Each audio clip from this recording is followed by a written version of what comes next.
I see Fidel's face on this shit. This is Fidel. The second I hear his voice, I'm clicking off this shit. I'm gonna keep it a bean. You hurt my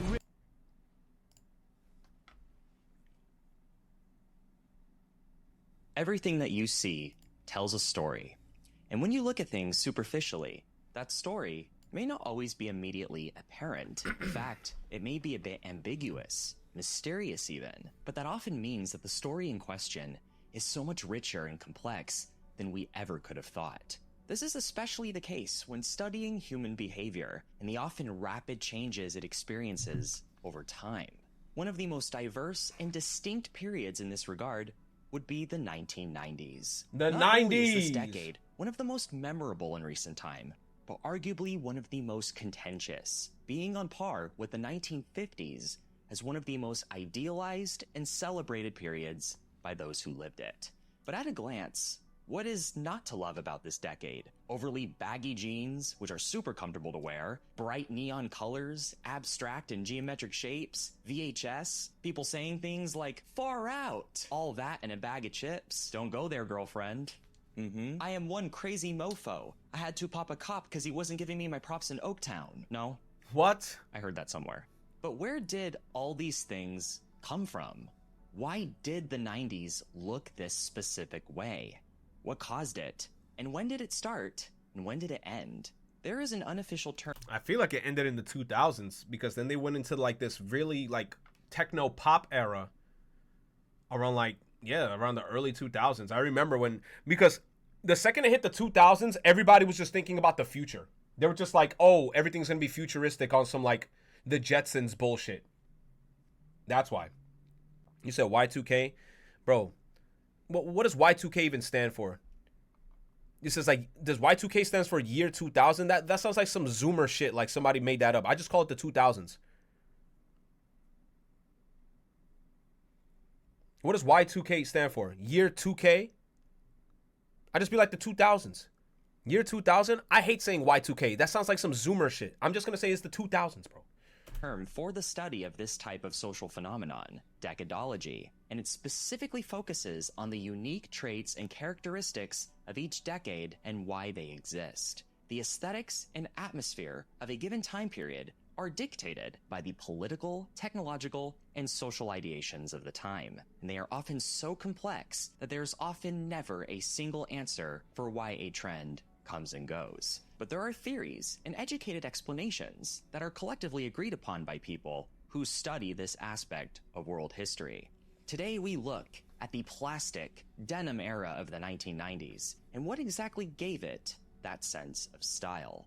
To fully understand the identity of the 90s, we must provide historical context for the decades which preceded. Something you may notice about the 90s is the very flamboyant, free-spirited energy that things like art and fashion had at the time. And that's no coincidence. All of this, the neon colors, baggy clothes, excessive denim, etc., is the byproduct of something called counterculture. Now, this is a term often associated with the 1960s. So no, this 90s aesthetic was not the counterculture, but it was a counterculture. There have been several kinds throughout history, many even predating the 60s, but the 60s is often credited as the counterculture movement because it was essentially the first one to form in the presence of mass media. Just to put in perspective how... Jesus, the 60s? I can't even think of what the fuck they were doing in the 60s. You said that's why I don't watch YouTube essays? I'm sorry, Kless. I'm sorry, Kless. You have a short attention span, Kless. My bad, Kless. Damn, this is a 23-minute video, but fuck it. We're already 2 minutes in. Fuck it. We're going to go 1.25. big of a change this was. Here's a picture from 1950 and 1959. Now, here is a picture from 1960 and 1969. Damn! It's like two completely different worlds. Now, the 60s is going to be its own separate video, so I'll keep this part short. But we essentially saw a world go from black and white to color, metaphorically and literally. It was the decade where color TV took over, and where people brought color into their own lives through new ways of thinking and observing the world. And the counterculture of the 1960s never really left, at least not in the way that you'd think. The 60s, in many respects, were kind of the first decade where the world became modern. The distinguishing characteristics of the 60s may have faded from the mainstream, but that spirit and attitude for constantly trying to be different stayed. We're getting to the 90s, just stay with me. For many reasons that are very multifaceted, in the 70s, you see this counterculture linger, but in a much more watered down, almost somber way. And by the end of that decade, people just weren't very happy with the way things were. So in the 80s... Bro, movies from that time, too, are always like... I just love watching old movies like that, too. They're so fucking good. Something about the old movies, like in the 90s and 80s...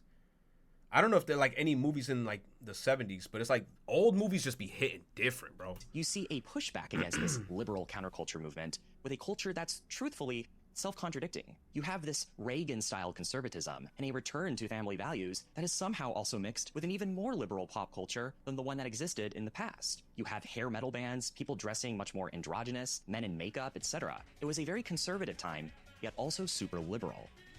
It was basically experiencing a second sexual revolution. Then in the 90s, you see this pushback occur even further. Mainstream pop culture is now diverting from this Reagan conservatism while still maintaining that free spirit attitude the 80s had. You especially see this in the early 90s. The bright neon colors that are often associated with the 90s are really just leftover elements of the 80s. This also applies to all the crazy outward hairstyles. Bro, the colors, I love the colors of the 90s, dude. Every time they show like fucking restaurants, and they got like that neon green, not the neon green, but it's like the yellow, the blue, and the purple. Bro, those colors just be hitting. Every time I see it, I'll just be like, oh my God, I feel like I'm brought back. You said Superbad couldn't have been made in the 90s? Superbad? What are you talking about? Styles that continued existing in this period too. Superbad was based on the 90s? These neon colors continued to stay around thanks to the advent of computer graphics. Much like with color TV in the 60s, CGI in the 90s allowed for people to make the most out of these aesthetics as well. So as a result, you get a lot of geometric patterns that are very colorful. CGI isn't good enough yet to create things that are photorealistic. And I'm not gonna lie, this was like my favorite era when it came to like 3D models and shit. Like these were fucking cool. But then when they got way too realistic and then they stopped using like real life props is when I was like, damn, bro, movies is kind of ass. You said make this 1.5? I don't know, bro. Whoever sent this to me, you guys got to fight him. Dogpile on the person who sent me this. But is good enough to create early CG is nice though. Compositions. But you know what else was big in the early 90s? The thing which specifically made it differ from the 80s? Rebellion. Now, yeah, there was a lot of rebellion. Heck, every decade is influenced by some kind of rebellion. In fact, that's why each decade looks different in the first place. It's to push back against the current norms. But the 90s form of rebellion was much more cynical, anti-establishment, and it came in the form of something called grunge. Yeah. Grunge was different from previous rebellious cultures. The hippies of the 60s were also anti-establishment and consumerism, but had an inherent positive message of spreading love and peace. Grunge was much more nihilistic, depressing, and even violent and retaliatory. And what's the opposite of the preppy, yuppie look of the 1980s? Overly baggy clothes. Grunge very much embraced a don't care attitude of dressing how you please. People who don't care don't tailor their clothes, hence the bagginess. Flannel wasn't exactly associated with high-end fashion, and given that grunge originated in Seattle, a relatively colder area, it made sense why a winter-related shirt would be a big part of this subculture. Grunge also focused on the working class, which flannel was associated with, as it was commonly worn in many blue-collar professions. And you know what goes great with flannel? Denim. In fact, denim goes great with almost anything. It also is super cheap to buy, it lasts forever, and has already been popular for decades. So might as well... What's crazy too is I feel like everything just comes back around full circle. Like I remember when like denim got out of fashion and baggy clothes was out of fashion and everything was fucking like skinny jeans and shit. And then like out of the blue, everybody's like, yo, we're baggy again. Oh shit. And then like I remember like when I was in high school, everybody was wearing skinny jeans. Then once I graduated high school and then like we started getting to like the mid 2010s and shit, everybody slowly started to like go back to baggy shit. And then whenever they saw me with skinny jeans, they're like, look at this motherfucker with skinny jeans. I'm like, I enjoy my skinny jeans, bro. I like it when it's close to me. Like what I liked personally about skinny jeans, especially the stretchy skinny jeans, was if I had to haul ass out of a scenario, them shits was with me. Like I could move. Like, yo, have you ever tried running in baggy jeans? You're tripping, bro. You're tripping. You're gonna trip. You're gonna bust your ass if you try running in baggy jeans. I'm sorry. Like, have you ever tried running in baggy jeans? You gonna bust your ass at some point because you go, oh. Man, with skinny jeans, especially the ones that are breathable and they stretch, bro, I'm running. I'm striding, bro. Like, I'm not gonna trip because there's nothing to trip on. You said skinny jeans, bro, trying to show his print? Bro, what I'm saying is that skinny jeans was in fashion. You said wear a belt, Retro? Man. You said I fucking hate skinny jeans? Man. Hey, that's you, bro.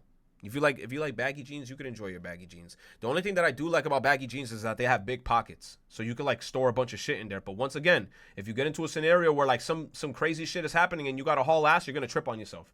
We'll keep using it. Grunge itself was a... You say you like sweatpants? I like sweatpants too.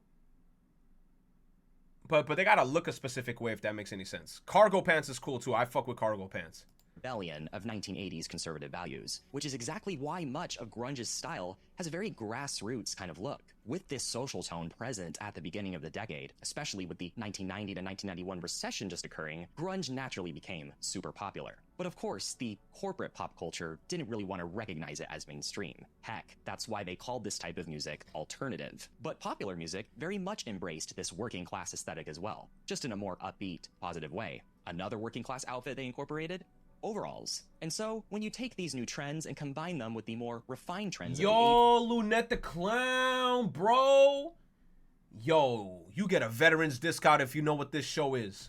You get that very distinct look that the early 90s had. Yo. And its influence would spill more subliminally into everyday culture and media as well. Hi, The big comfy it's couch? Me, Steven. Remember me I love Blue's Clues. from your favorite TV show? It's finally 1997, and we're gonna take a trip down memory lane and look back fun. Yo, that shit blew my mind. When Steve, the whole time, was really not interacting with Blue. That motherfucker really was just in front of a green screen the whole time talking to himself. Like, when I was a kid, I was immersed. But then, like, when you come to think about it, every scene was Steve in front of a TV on some... Hey, Blue, you see a clue? Ba-bow! Where is it? Behind me? Ba-bow, ba-bow! Like, he in the same spot the whole time. I thought he was moving. Oh my God, bro. Steve. At this past year with my good friend, Sammy Sock. What's the difference between a waiter and a proctologist? A proctologist only has to deal with one ass at a time. You say you actually thought Blue was real? Yes, bro, I was a kid. Oh my God, bro. Like, you motherfuckers really thought like I was... Bro, yeah, you see, this is how I know. You motherfuckers grew up with technology, bro. This is why the 90s is high-key the best era, because we grew up with no technology, then we slowly transitioned into it. Some of y'all motherfuckers spawned out y'all mama's coochie and y'all had a tablet off rip. Y'all spawned and y'all like, wah! Second y'all freaking spawned, wah, wah! Already on y'all phones the second y'all come out the vagina. Hell no, bro. When I was a kid, I actually went outside. I actually went outside. Like, come on, man. Oh. Like, so here's my thing. Watching all these shows, especially if it's CG on TV, I thought it was all real. I thought it was all real. I thought Blue was a real character. I thought Blue was a real dog. I was like, yo, I want to meet Blue in real life. Same thing with Dora the Explorer. Even though Dora in the beginning, it obviously showed Dora in a computer, I thought that bitch was real too. I'm going to keep it a stack. Every time I watched a Dora the Explorer episode and Swiper was swiping her shit, that fox had me tight. I was like, Dora, you got to say Swiper no swiping faster. Like, you can't let this motherfucker keep taking your shit. Oh, okay. Careful, Sammy Sock. This is a kid show. Otherwise, you may be in a... Correction, my streamer. I was born in '98 with a Game Boy in my hand. Thank you. You were born with a Game Boy, bro. When I was born, I had to play with McDonald's toys. I had to play with fucking Power Ranger toys and shit. You said half your chat's from the 2000s. Most of us went outside. You're a liar, Afro. I was born in the 2000s with a Game Boy too. You said there's a microgen called the Zillennials too. Really? Hey, well, I fuck with the Zillennials. Zillennials? That's what they're called? The 93s to the 98s? The Zillennials? Shout out to the Zillennials. I fuck with the Zillennials. Me too with McDonald's and Mexican cheap plastic wrestlers. Bro, the wrestling toys, especially the Power Ranger toys, the Mighty Morphin Power Ranger OG toys, bro. I used to be, bro, I had an imagination of my own. I was like, bro, I was bugging out playing that shit. Whole lot of trouble? Yeah. How about we open some fan mail? Great idea, Sammy. Looks like I got some right here. Sammy, don't you think you should come over here and give me a hand? No need to, Steven. I already know what's in that envelope. Is this a sponsor? That's your Equitable Distribution Court Notice. That doesn't sound like fan mail. Remember, kids, if your man says that they're going to pay the gas bill, they might just go off and buy Goo Goo Doll tickets instead with their yoga instructor, Tammy. Who is Tammy, Steven? Can you... You know what? I can find better socks. Look at that. It's Bombas. Today's Oh my god, stupid ass sponsor, bro. He had me at the first half. that eras don't just start and end overnight. It's gradual. In fact, Oh, it's so gradual. The he people had who are me. experiencing it as it's happening aren't even aware that it's happening. We'll get more into that in a minute because it is important. A few years ago, I created a 90s cultural timeline for a video, and I remember getting absolutely grilled because Grilled? Let me see, bro. Hold on. I want to see that shit.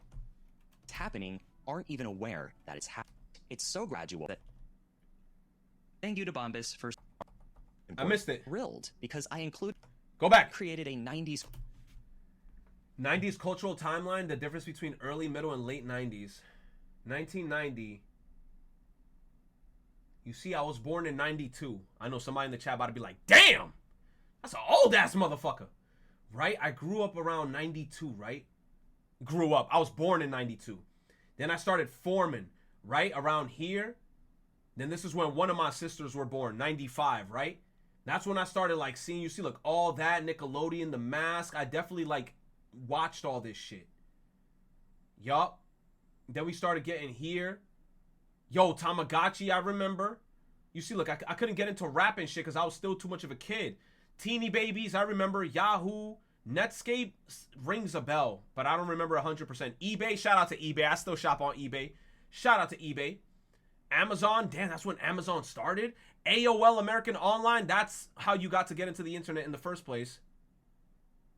Pac 2, South Park. Yo, old-ass computers with the translucent colors and shit. Is that Apple? Austin Powers? Yeah, baby, yeah. Yo, I used to be so jealous of Austin Powers, bro. I'm like, man, he got all the baddest bitches.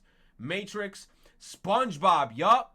Then this was when one of my other sisters were born around the 2000, 98, 99. Britney Spears. Yo, then that's when Harry Potter started popping off. Yo, that's when I got like balls deep into Harry Potter. Also, shout out to Audible. You know why? Because I kind of finessed the Audible system on Amazon. You know why? Yo, for every Harry Potter book, no cap, I think I spent $1. Yo, and each one of those Harry Potter Audible books cost $40. And for each one, I somehow finessed the system to get each one for $1. So in total, for all the audiobooks in Harry Potter, I think I'm only missing one more. I think I spent a total of $6 for all the Harry Potter audiobooks. Once I get all of them, I already finished 2 of them. I just like listening to the books. I'm sorry, chat. I know some motherfuckers in the chat gonna be like, Retro, I can't believe you support. Bro, I grew up watching Harry Potter, so I ended up liking Harry Potter a fucking lot. Like, I really enjoy the characters, the whole aesthetic, the movies. I fucked with it. Bro, NSYNC, Britney Spears, yes. Oh, is this like OG Macintosh? Star Wars, man. cultural timeline for a video. And I remember getting absolutely You said, bro, self-reporting on the Amazon platform? I'm not self-reporting. You know what happened?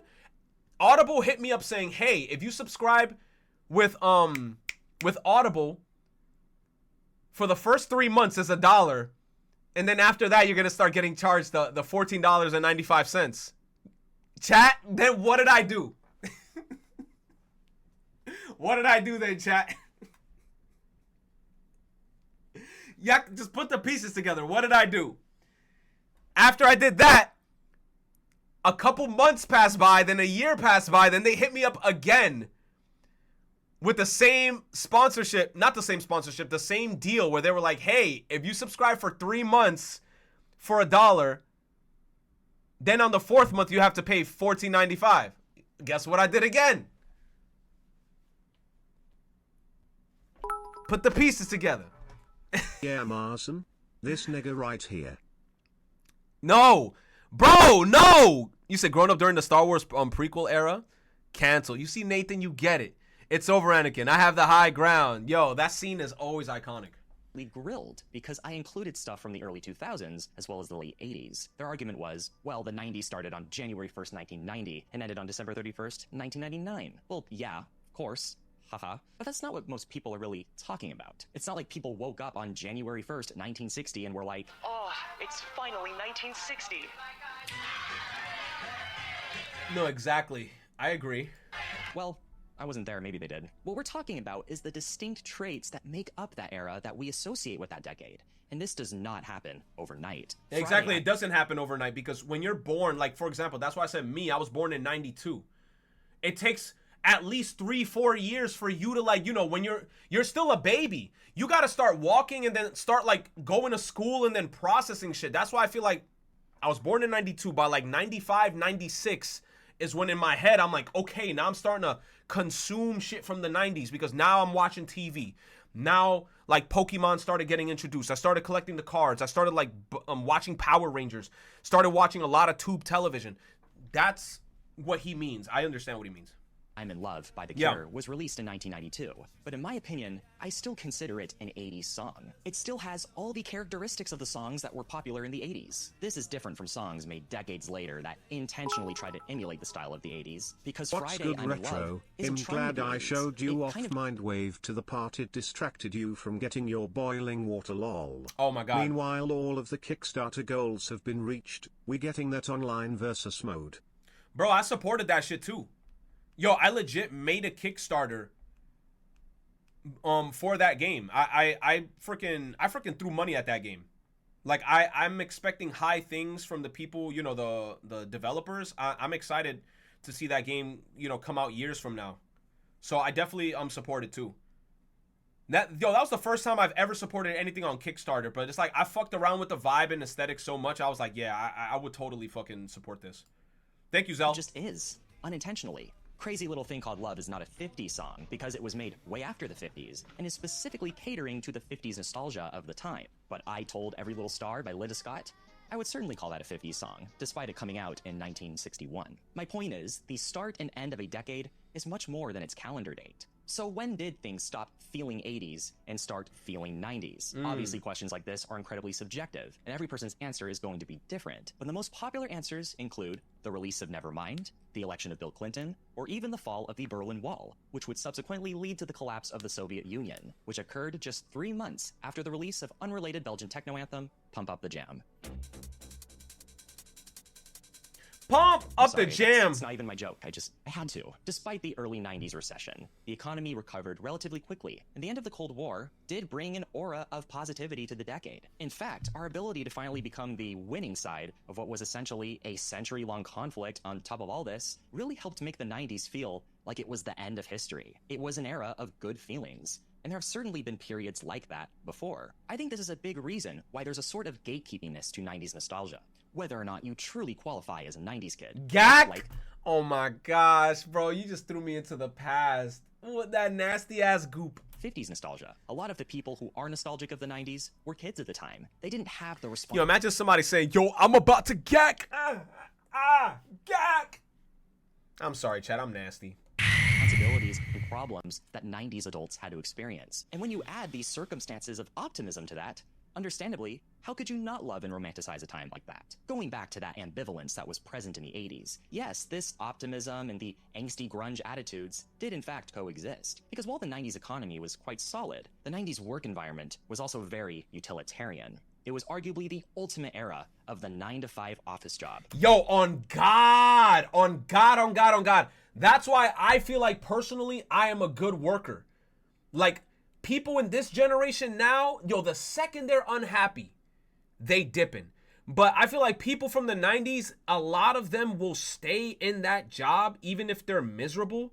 But one thing that I like about myself is I feel like I taught myself to not stay with that status quo, if that makes any sense. And that was like with the recent job before I had this one where I quit that shit because I was fucking miserable. And I remember when I was working in that job, everybody was in there miserable too. And then they're like, I used to ask workers in there, how many years you been here? I've been here for 3 years. You could tell they're fucking miserable. Other people, I'll be like, how long you been here? 5 years. And then they're like, since I already put 5 years in there, I'm just going to die in this job and just stay here because if I leave, I'm going to feel like I wasted 5 years and shit. And I'm like, nah, I was there for 6 months and I was miserable and I fucking dipped. And then that's when, you know, I was watching Zom 100 and then the fucking Zom 100 hit right. It hit at the right time. Here comes that one motherfucking chatter. Retro, you didn't even finish Zom 100, you fucking Dominican. Leave me alone. I'm gonna catch up to it at some point, bro. I'm watching freaking Don Da Don now. Leave me alone. which only got stronger since the 80s. You would wake up every morning and sit in front of a relatively new device, this giant ugly beige box. Yo, I love this shit. This is so nostalgic with the floppy disk. Bro, when I was in elementary school, yo, we used to fuck around with shit like this. Yo, we used to put up the computer games, bro, with the flop. Yo, I love floppy disks, bro. I don't care what anybody says. Them shits is cool. Called a computer for 8.5 hours. Then you'd go home, have dinner, You're go to gonna bed, forget and then Zom do it all over 100 again. in a matter of seconds after stream ends clueless. Nah, you're right, because I'm gonna watch Dandadan. Yo, Dandadan's animation is on point. Bro, some of the shots in Dandadan, bro, like they be making, what's her name? They be making Momo look fine as hell. And then that one scene with the grandma, yo, once they started introducing the grandma, yo, the way I was like, yo, even the grandma in English sounds great, bro. Gram, sexy as fucking Dandadan. I'm so glad the way they animated her. I'm like, Okarun is funny as fuck in English. And I relate to Okarun, bro. Like, whenever Okarun transformed, and he was like, man, this is a drag. I was like, yo, I feel this motherfucker to the core, bro. I love it whenever he transforms. I can't wait to see, like, what happens when he goes to school and he meets Ira and shit. Oh, my gosh. Popeye's chicken. You said, did you have accelerated reading as well in school, or where you could get the free pizza pan? What? The free pizza pan from Pizza Hut? Nah, I do not remember that. Hell no. How about Solo Leveling? I might watch Solo Leveling, but the thing is, Dandadan only has a couple of episodes, right? Like, they stopped, and right now they're, like, making season 2 or whatever. Gurren Lagann? Gurren Lagann, don't worry, that shit gonna get touched. You see, it's only 12 episodes. I'd rather watch Dandadan and get to episode 12, then I get into Gurren Lagann. You said Solo Leveling was insane, the animation? Gurren Lagoon. Okay, Gurren Lagoon. Computers were boxy because, well, the technology was still primitive, and beige was chosen because tobacco smoking was still very common back then, and tar... That's why beige was picked? I love the beige computers. I'm not gonna lie. I thought that was I still fuck with that design choice. I love the beige computer colors. Like the soft, it's not, it's the off-white eggshell. We need a scene of Turbo Granny throwing it back. Both in yokai form and cat plush form. Oh my gosh. Yo, that one scene when he said, "I'm gonna bite your titties," when he was in the train, it's so funny because I was like, when I watched Dandadan, I'm still visualizing it when I read it in the manga. And yo, when I saw that scene animated where he bit her titties. Yo, and I love the grandma's voice, Turbo Granny's voice. My only question is, I hope Turbo Granny's voice in the grandma form is the same as when she's the cat, because I love Turbo Granny's voice in English. She's like, you mother, she's like, you bitch, you're biting my titties. Yo, it's so fucking funny, dude. Staining wasn't as visible on beige machines. Let and so go the of color me. beige quickly became synonymous with technology and the workplace environment, and just felt very corporate, stressful, and frankly, intimidating. You said the manga's on hiatus? Look, yo, y'all keep stopping me. I'm sorry I keep pausing the video, bro. Yo, right now, in Dandadan, I'm on chapter 160. I got 20 chapters left until I'm caught up. Yo, when I tell you, in the train, I was blowing through those chapters, bro. I'm on 160 right now, bro. And I feel like some crazy shit about to happen. Because a lot of characters, I'm not trying to spoil anything. Who's your favorite character? Zuma. Zuma right now. I really like Zuma. And, bro. What's this other girl's name? The one that got that power.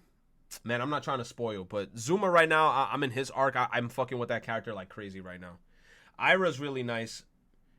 Oh, Vamola's super cute. I like how innocent Vamola is. She's very, very cute. I fuck with Vamola, and her power is really cool too. Would you recommend Dandadan to Tainted? Tainted, look, in my honest opinion, Tainted, I don't know if he even read the manga. He probably just watched a couple shit from the anime, and then he was like, oh, I don't like it. Quinta's the girl that could sing, right? Quinta, was that the one that could sing? Her arc, if that's Quinta, oh, Quinta's the dude with the glasses, the girl that could sing, bro. I forgot her name. Yo, I haven't seen Quinta pop up in many chapters. Oh, you know who's my favorite character? Hands down. Never mind, it's none of the motherfuckers. Serpo! Yo, when this motherfucker pops up and hits the fucking... Yo! No, let me stop, bro. Serpo is my favorite motherfucker so far in that... Oh, let me stop talking about Don. I'm getting too excited. That motherfucker's my favorite. Yo. And you know what boredom creates? Misery and angst. This is exactly why a popular trend such as grunge could also exist under a good economy. In fact, the movie Office Space is a very comedic, contemporary critique on the monotone life of office culture. And honestly, it does kind of have a grunge attitude to it, at least in my opinion. But of course, again, there was still room for optimistic cultures as well because of this. But something very amazing was about to happen as the middle of the 90s started to emerge. And it was thanks to the explosion in popularity of something called the internet. The release of Windows 95 was an instant massive hit. Not only was it affordable to buy, but it made computers, as well as the internet, easy to use. So naturally, the number of online users increased drastically during this time. And the internet, of course, allowed people all around the world to connect with one another. Two people who... Bro, I'll never forget when the internet first came out. My dad spent so much money on a computer. And my dumbass got a virus on the computer, bro. I felt so bad because my dad had to spend so much money to get that virus off the computer. It was a fucking porn virus that got on the computer. You know, and you know how I got it, bro? I got it because I went to a website and they hit me with an ad, flashing ad. You won a GameCube. It wasn't exactly in the 90s. It was like early 2000s. Early 2000s. But I remember I got an ad, bro. It was like, you won a Nintendo GameCube.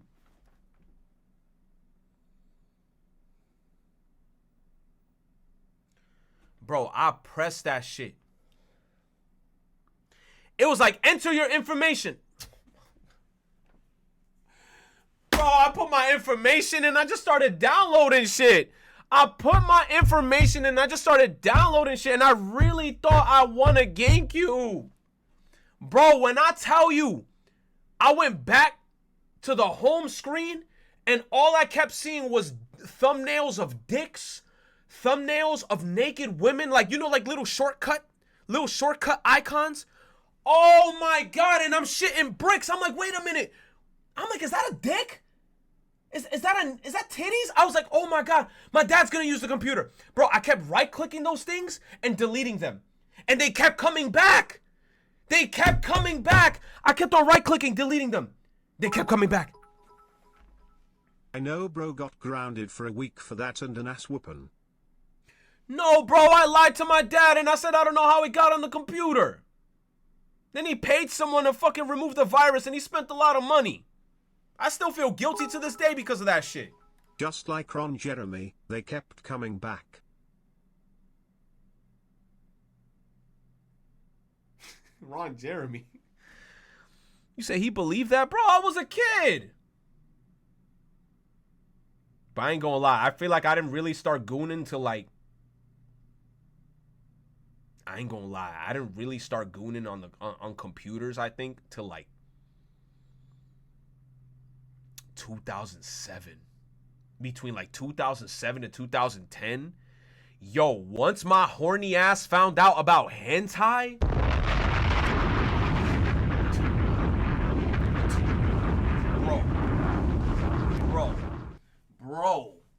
Bro, once I found out about hentai, bro, oh my God, bro. And then for example, chat, the best example, because you guys are telling me to watch that anime right now, Gurren Lagann. When I saw Yoko for the first time, I was bricked up like a metapod, 8 turns in of hardened. Oh my God, Yoko had me harder than a motherfucker, bro. Yo, and then like, that's like when my mind really started like expanding and I was like, wait a minute, these anime bitches are bad. Then some motherfucker in my school was like, Retro, you ever heard of a website called Dragon Moon X? I was like, Dragon Moon X?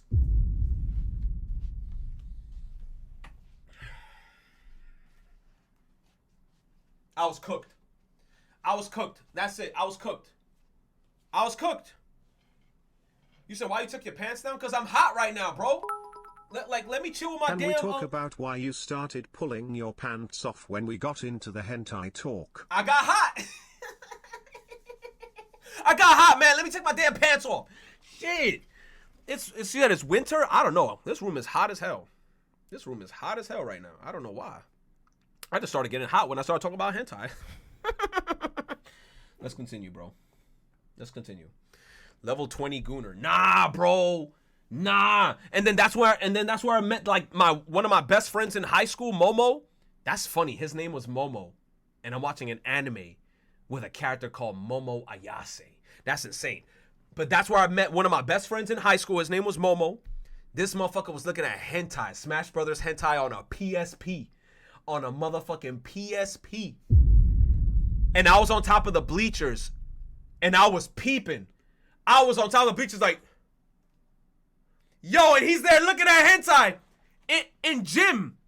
In the gymnasium, bro. He looking at hentai. Scrolling through Smash Brother hentai pictures. And I was like, and from right behind him, I was like, hey! Yo, the way he turned around so embarrassed, he was like, and I'm like, let me see them pictures. I said, yo, let me see them pictures, bro.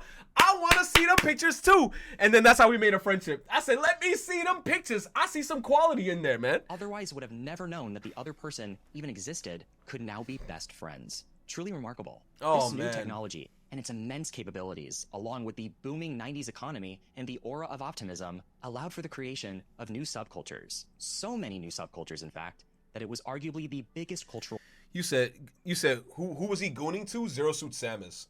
Zero Suit Samus, he had mad pictures of her doing crazy shit. And then from there, that's when it started like stemming to just anime. And then we talking about like Naruto. Then in Naruto, motherfucker was like, hey, bro, you ever seen Sakura Haruno naked? I was like, you can see her naked? He's like, bro, I got pictures of that bitch butt booty naked. And I said, say on God.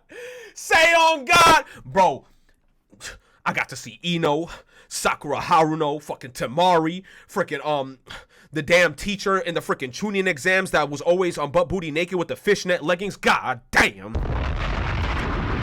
Bro, I was gooning from a young age, bro, but it is what it is, man. Retro and the Goonies. Hey, bro. Hey, you said, nah, I remember my homie in school booted up Pornhub. Mia Khalifa getting what in the middle of English class and showed me core memory.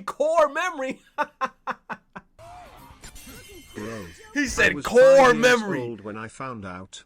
I was on Newsgrounds trying to play some Flash. No! game, and then I clicked on the adult section. No! You know what's crazy, chat? I never knew about Newgrounds 18 plus section till like, no joke, I was like 17, 18 years old. And in my head, I was like, this section was always here. I used to always go on websites like Albino Black Sheep, Newgrounds.com, eBums World, all them shits. And I never knew that Newgrounds had an 18 plus section. I played that one Flash game. I'm going to describe it, and I feel like 10 people in the chat going to be like, I know what Flash game you talking about. I played that one Zelda Twilight Princess Flash game. That's all I'm going to say, bro. Yo, we were gooners, bro. Oh, my God. I was gooning, bro, when I was young. Yo. You said hentai key? Yo. You said meat and fuck? Okay, I never heard of meat and fuck. Bro. Yo. When I was young, bro, look. Maybe I was tainted. Tainted in the chat. Uh-oh. But, bro, you said meat and fuck kingdom? I never heard of meat and fuck kingdom. But, bro, they had these Flash games where they were... Tainted said the Midna one? You know exactly which one I'm talking about. I said Twilight Princess. I said Twilight Princess. You know exactly which one I'm talking about, bro. That was the one where they were like, yo, grab the mouse. Go back and forth with the mouse. Bro! Motherfuckers, yo, I was awesome. Motherfuckers. With the mouse. Go fucking crazy, dude. Yo, you said that's meat and fuck. Wait, that's meat and fuck? I don't remember the titles, bro. I'm gonna be honest, I did not remember no titles. I was just like, yo, I saw a thumbnail of this shit and that shit looked hot. And I was like, click. I was like, hit that shit now. I wanna see. I wanna fucking see, bro. Nah, bro, but look, Newgrounds was crazy though, bro. Revolution since the 1960s. It was thanks to the internet. But look, I'm not gonna lie, I feel like I like that era of the internet because for you to find the goon shit, you really had to go out of your way to know about it and find it. But now, the goon shit is so easily accessible, I hate it. Like, I boot up Twitter and I see ass cheeks and I'm like, come on, man. Like, come on. There's girls out here talking about subscribe to my OnlyFans. Here's a picture of my pussy lip. I'm like, what's the point of subbing? I already see it. Bro, real ones know about Charlie. The Flash Charlie games, if you know, you know. I don't know. My innocence was gone. Yo, I don't know. I don't know about the Charlie games. I never even heard of that shit. I have no idea what the hell that is. But bro, it's just crazy to me. Like, I feel like the goon shit got too easily accessible. Back in the day, you had to look for it. You had to go out of your way back in the day and find it. But now it's too easily accessible, and it's so annoying to the point where I feel like I'm desensitized to it. Like, I will see a pair of racks, and I'm like, cool. Continue scrolling. Wow. You got some nice knockers. Scroll. That's some nice ass cheeks. Scroll. Cool. Scroll. Yo, back in the day when I was a kid and I saw some shit like that, I was like, where's the lotion? Where the lotion at? Now it's just like it's everywhere. I'm like, okay, there it is. Thanks for spoiling me, bro. Like, there it is. Cool. Like, oh man, get me out of here, bro. I don't know how we got to this discussion, but let's finish the video. God damn. All right. That we went from the Golden Girls, Fresh Prince of Bel-Air era of the 90s to the NSYNC, Matrix, Y2K era of the 90s. Because so many people were able to connect with each other. This meant that communities with super specific and niche interests were much easier to form. It was arguably much easier to be different because you could, ironically, now have the chance to be more of an... And I don't care what anybody says, I loved MySpace. I feel like MySpace should have stayed, and fuck Facebook. Facebook ruined a lot of shit. MySpace was so much better than Facebook, and Tom was everybody's fucking friend. Shout out to Tom. An individual alongside other people. It felt less alone. It also felt very futuristic. With the turn of the millennium coinciding with this incredible technological growth, people were excited that basically the Jetsons were finally here. So we see the emergence of retrofuturism. Now you had colorful computers that were meant to be a rejection of the original beige look. You had clothes that were much sleeker and simplistic in design, like crop tops, cargo pants, etc. You had the reemergence of trench coats, which symbolize mystique and ambiguity. And that was because of the Matrix and I think the Terminator movies. The Terminator movies and the Matrix made trench coats look so badass. But then the downside by that is a lot of... Okay, I was about to say something crazy. Never mind. Much like the upcoming and anticipating start of the next millennium. This also extended into software. Things like Windows 95 were very much emulating that kind of beige, fluorescent office type of aesthetic, both intentionally and also due to technological limitation. But even this changed towards the end of the decade, once computer graphics got exponentially better. Moreover, you also have something that has existed all the other decades prior: nostalgia. This is unofficially called the 30-year rule, where any given decade is usually nostalgic for the decade that happened around 30 years before. Just like how the 2010s had nostalgia for the 80s, the 90s had nostalgia for the 1960s, and this was very present within fashion and mainstream media. Now, the 1970s is a very interesting case because it's at this time where you have a huge emergence in 50s nostalgia, which was only 20 years prior. But that's a very unique case, and there's many unusual reasons for why that happened, but we'll get more into that when we discuss the 70s. Now, of course, the early 90s looks we just talked about earlier didn't just disappear overnight. They slowly faded out, but continued to coexist with these new styles. And this was exactly why the 90s looked like that. Heck, it's exactly why it sounded like that. The emphasis on electronic music in the 90s was very much an extension of 80s new wave music that was retransformed into something more reflective of the technological boom of the time. Just like how alternative rock from the beginning of the decade was an extension of rock and roll that embraced those anti-conservative values. These were all things that were only further reinforced by the connectivity of the internet. So when did the 90s end? Again, subjective. But the most popular answers are Columbine, Y2K, and of course, 9/11. National tragedies such as these changed much of the public eye's perception of... Yo. The browsers, man. I missed when it looked like this. But you see these, these are viruses right here. AOL Instant Messenger, free, all new 2.0. Click here. Virus out the waz, bro. Alternative culture, and therefore created a... Is that Marilyn Manson? ...longing to return to conservative values in the 2000s. But you could also argue that the 90s never ended. Just like how the counterculture of the 1960s never ended. The 90s are still here with us. In fact, it's an observation that a lot of people have made. Why has so much of modern culture, particularly fashion, looked pretty much the same as it did in the late 90s? There is a game online where you have to guess the year a certain photo was taken, and as you approach the 1990s, the game gets much harder. Of course, recency bias has much to do with it. The 1990s were much more recent than the 1940s, but there is something else that's going on here. Here is a photo of Davy Jones from 1972. He immediately... Man. I remember long ago when I was like 10 I ran into the Z-Toons Cartoon Network parody videos. Y'all probably know about like that Teen Titans parody, right? He said the Teen Titans parody. I think I watched that. Hey, Tainted, you still going down crazy. Oh, the H Zone. The Zone with the girl with the skull. Bro, the Zone with Beast Boy. Shut up, I don't want to remember. It looks super 70s. There's nobody today who dresses like that in public without immediately standing out. Why did y'all bring it up? I think there was one with fucking Cyborg going, "Booyah!" I don't want to remember. Here's a photo of the rock band Semisonic from around 1998. These just look like ordinary people. I'm pretty sure I saw people in these outfits when I went out for coffee today. Yet 1972 was actually closer to 1998 than 1998 is to today.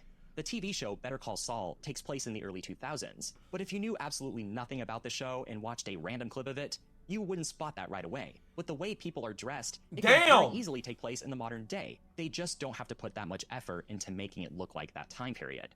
It just does. On the other hand, that 70s show, which actually was made in the early 2000s. Bro, R.I.P. to her, bro. She passed away. But I remember when I used to watch that 70s show and Kelso was flirting with Eric Foreman's sister.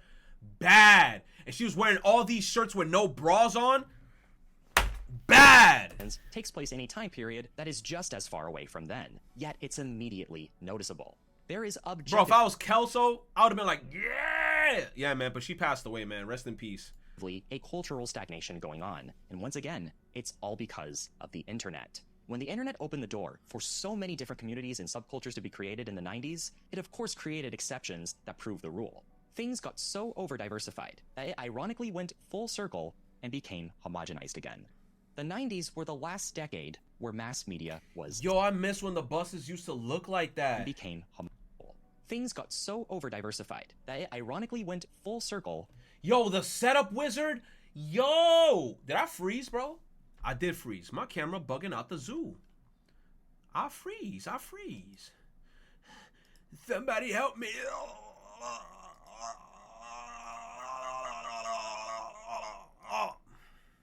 I'm okay. And became homogenized again. The 90s were the Look at the buses. Those buses back in the day, bro. Mass media was centralized. Yo, I used to hate those buses because when you sat in the back, it was hot as hell because the back of the chairs were like right next to the engine. Remember that, chat? It's also important to keep in mind that we also tend There to was the remember Foster's Home for Imaginary Friends parody. Frankie saying incoming. IYKYK. Tainted, I don't need you to say what they were saying in the shit. All you could have just said is there was one with Foster's. If you know, you know. No, now this motherfucker getting into specifics. Tainted, I don't want to hear that shit. Typical examples of fashion during a decade. You could most certainly find examples of 2010s trends that are distinguishable, and people who dressed like James Dean most certainly existed in the 90s. But a person who dressed like MC Hammer in the 50s? Probably not. Also, like I said earlier, the aesthetic shift to... Okay, now that we still on the horny talk, I don't know why I instantly thought of this. I remember back in the day, there was this one Tifa video way back in the day. And the way we've gone with Tifa hentai from way back in the day to today, God is good. Yo, God is good. Because the Tifa shit that's out today, crazy. Yo, like technology popped off with the Tifa shit, bro. Oh my God. A new decade happens so slowly, most of the time, you don't even notice that it's happening. It's subliminal. I remember in the 2010s thinking, why does everything look the same as it did in the 2000s? Now I can often immediately spot the differences. You just don't notice that stuff until later. So, did culture just stop changing in the 90s? Or is the 90s still too recent for us to immediately notice it? The answer is it's both.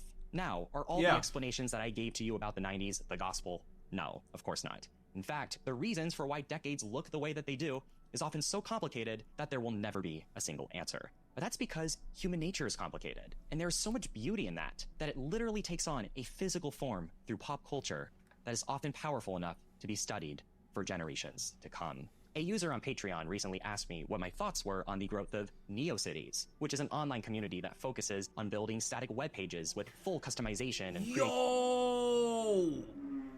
Web pages like this are my favorite because that's how a lot of web pages used to look on MySpace.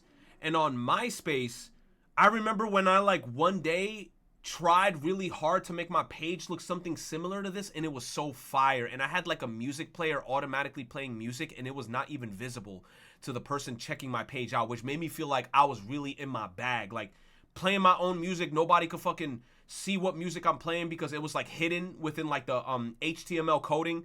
Oh man, this shit was fucking fire. MySpace pages used to look like this back in the day, and it was like a profile picture of you. You had your top 5 friends or whatever, and if you wanted to take all that shit out, you could take it out. It was so much customization. creativity privileges, much like how websites were at the start of the internet. I think this is also a great example of how the 90s may seem pretty similar today in a lot of ways, but it was long ago enough to now be a nostalgia novelty for people. And I think there's sometimes a bit of beauty in that kind of ambivalence. If you would like to learn more about the evolution of websites, I did an entire video about that, which you can check out This the here. Wesbite If you'd you like go see to me get cover to more rented decades, leave games a and comment down Terry's a below. 50-50 chance you caught a virus, with some vaporware playing in the background. Vaporwave, good video. He did a good job. Good video. You said this is the website that you go to Torrent Games, 50-50 chance you caught a virus and some vaporwave was playing in the background. I think I kind of remember that website. I used to be scared to download things via torrents because people always say some bad shit about torrent downloading websites. It's like you said, I think it's like 50-50.